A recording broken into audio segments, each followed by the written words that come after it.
Hello everyone, my name is Indraseen Pandey and I welcome you all on Job Center channel. I hope that you all must be doing great and will be excited as usual for today's session, because on today's session we are going to discuss a very important topic, and that is preposition. Yes my dear friends, preposition is one of the confusing topic because जितने भी preposition हैं grammar में या English में, उनका अलग अलग situational context में अलग अलग तरीके से हम यूज करते हैं, and that is why sometimes and often we get confuse that what sort of preposition should be used in this और दैट पर्टिकुलर सिचुएशन. और प्रीपोजिशन चूंकि इंग्लिश कम्युनिकेशन का एक बहुत ही अहम हिस्सा है, इंपॉर्टेंट पार्ट है, और बहुत सारे कॉम्पिटिटिव एग्जाम्स में भी प्रीपोजिशन पूछा जाता है. तो अगर प्रीपोजिशन आपकी भी कमजोरी है, आपकी भी वीकनेस है, और आप भी कंफ्यूज होते हो कि किस सिचुएशनल कॉन्टेक्स्ट में किस तरीके के प्रीपोजिशन को हमें यूज करना चाहिए, तो बने रहिए एंड तक इस वीडियो में, and I will try to define all the confusion as well as the solution.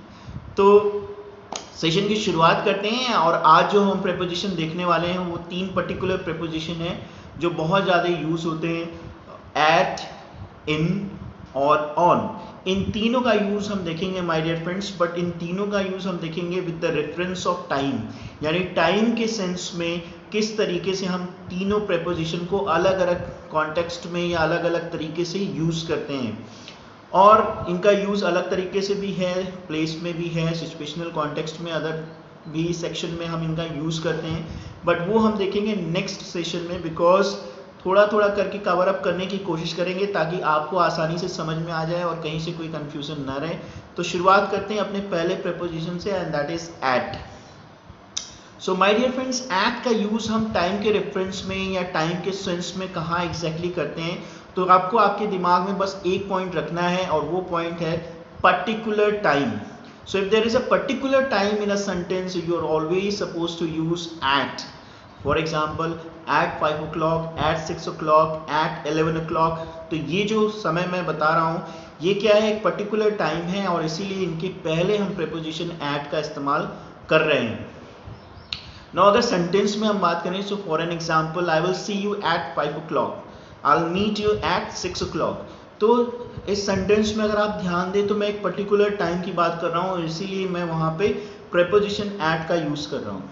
आगे बढ़ते हैं. आगे के सेंटेंस में अगर हम देखें तो जो सबसे कंफ्यूजिंग होता है वो है नाइट, मॉर्निंग, इवनिंग, आफ्टरनून. तो इस केस में हम अक्सर किसका यूज कर देते हैं, इन का यूज कर देते हैं. I will see you in the night, but ये कंप्लीटली इनकरेक्ट है, और इसका सही यूज क्या है, I will see you at night, at evening, at morning. तो क्योंकि हम एक पर्टिकुलर समय बता रहे हैं यहाँ पे भी, मॉर्निंग का, इवनिंग का, आफ्टरनून का. वहाँ पे हम इन का यूज नहीं कर सकते हैं, वहाँ पे हमें हमेशा एट का यूज करना है. एक सिचुएशन ऐसी आती है माय डियर फ्रेंड्स, यहाँ पे मैं एक टर्म यूज करना चाहूँगा जहाँ पे हम इन का यूज करते हैं, बट वो क्या होती है जब आप समय के साथ इसका यूज करें या समय के साथ इसको बोलें. For an example, I will see you at 6 in the morning, I will meet you at 9 in the night. तो वहाँ पे आप समय के साथ अगर आप बोल रहे हैं तो उस केस में आप डेफिनेटली इनका यूज करेंगे, but talking about only a particular time frame like night, evening, morning, तो उस केस में हम हमेशा एट का यूज करेंगे. नाउ आगे बढ़ते हैं. आगे अगर हम टाइम के सेंस में देखें एट का यूज कहाँ करते हैं, तो for an example, at the beginning, at the age of, at the moment.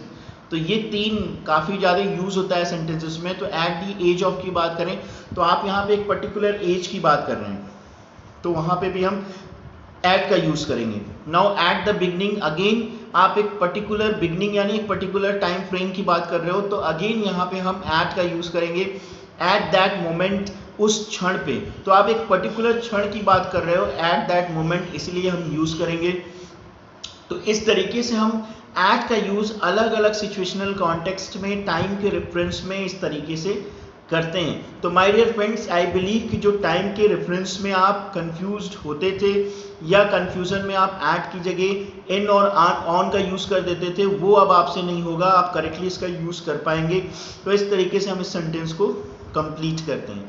अब आगे बढ़ते हैं अपने अगले प्रीपोजिशन पे, जिसका जो अगला हमारा प्रीपोजिशन है वो है इन. तो इन का यूज हम कब और किस सिचुएशनल कॉन्टेक्स्ट में टाइम के रेफरेंस में करते हैं, तो आइए समझते हैं। सबसे पहले 3 चीजें आपको दिमाग में रखनी है, मंथ, ईयर और season. Yes my dear friends, month, year और सीजन के रेफरेंस में जब भी हम बात करते हैं हमें हमेशा इन का यूज करना है। For an example, I was born in the month of March, understood.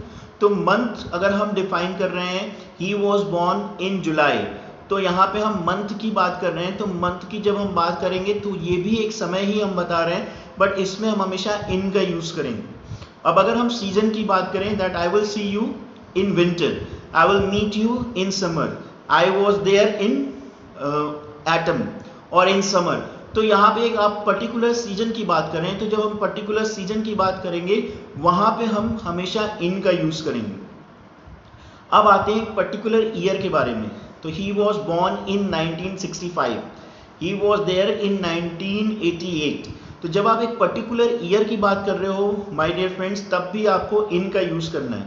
तो बहुत ही साधारण और सिंपल सा यूज है इन का टाइम के रेफरेंस में। 3 चीजें दिमाग में रखनी है, सीजन, ईयर और a kind of a particular date. Season, year और पर्टिकुलर मंथ की अगर हम बात करें तो वहां पे हम इनका यूज डेफिनेटली करेंगे।